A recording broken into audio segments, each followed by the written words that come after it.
We have learned here in this conference today that the antagonisms and contradictions that exist between the ruling class and the working class are only growing sharper as capitalism reaches new vast levels of profit, exploitation, and the conquest of new markets that drives imperialism into the lives of working people all over the world. This year alone, 46.2 million people were recorded to be living below the poverty line. Income inequality is at its highest level ever, and the wealthiest people in this country managed to take in record profits and increase their incomes. There are currently over 12 million people unemployed in this country. But one thing that remains constant is that a tiny part of the population is growing richer and richer, while the vast majority of working people here in the United States and around the world go deeper into hardship. And at the same time that there is this monumental and constantly growing gap between the rich and the poor, there have alongside it been tremendous achievements in science and technology and in how things are produced, in transportation and in communication. For the first time in human history, we have the capacity to make sure that every single person can eat, can have a job and a home to go to, can go to college and pursue the highest level of human achievement. This potential didn't come out of nowhere, we did it. The great wealth of society came from the work that we put into it. It came from the labor of working people, not acting alone, but together as a class across the world. This is a great thing and proof of the power and tremendous capability of humanity, but under capitalism, all of our work and the wealth that we collectively create is stolen from us. All the wealth is instead owned privately by those who create nothing of value and who play no part in production. And this is the inherent conflict in class society between the forces of production, this great, highly productive working class, and the relations of production, or the exploitation of the producing class by a small class of thieves who do nothing and have no purpose.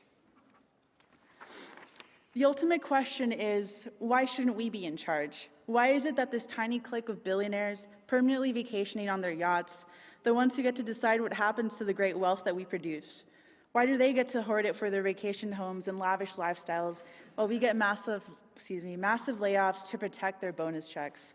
Why do we have a government by and for the super rich elite? The answer is, of course, that we should be in charge. The ruling class of bankers and Wall Street fat cats live a parasitic existence.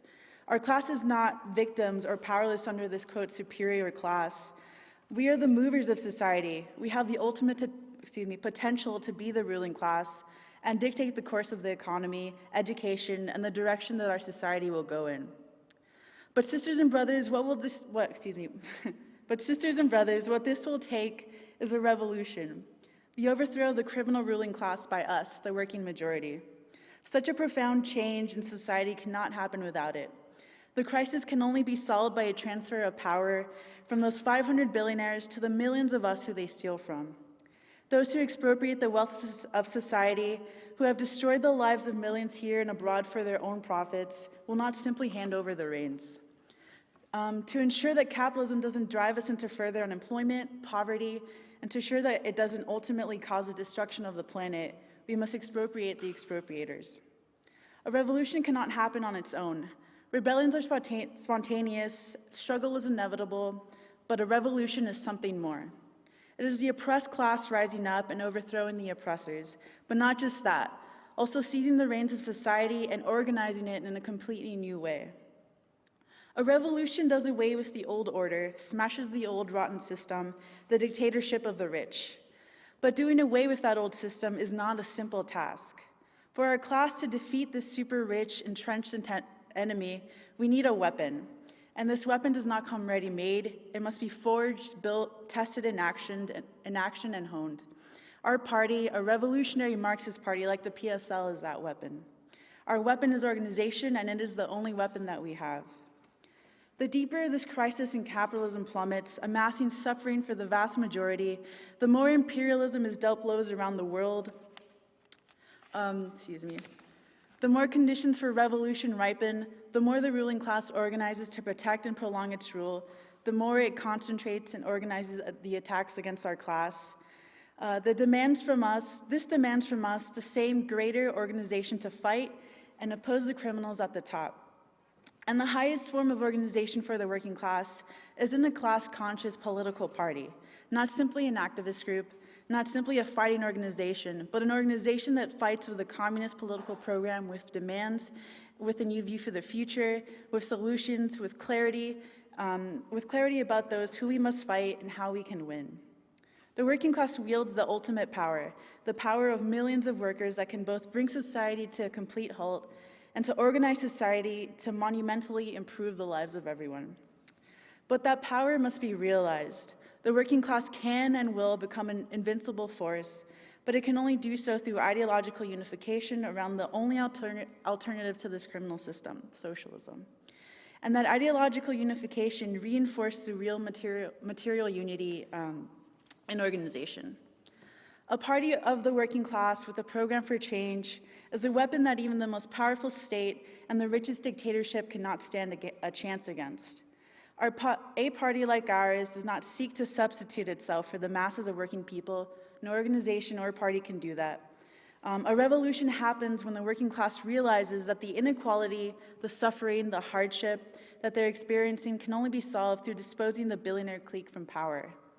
That revelation, that class consciousness, can and will take hold of the working class, but only through their own experiences living under capitalism and engaging in the struggles that capitalism creates.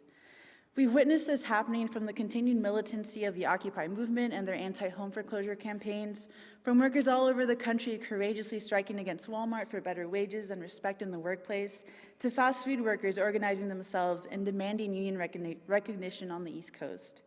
It is these kinds of struggles that are resonating with people all throughout the country.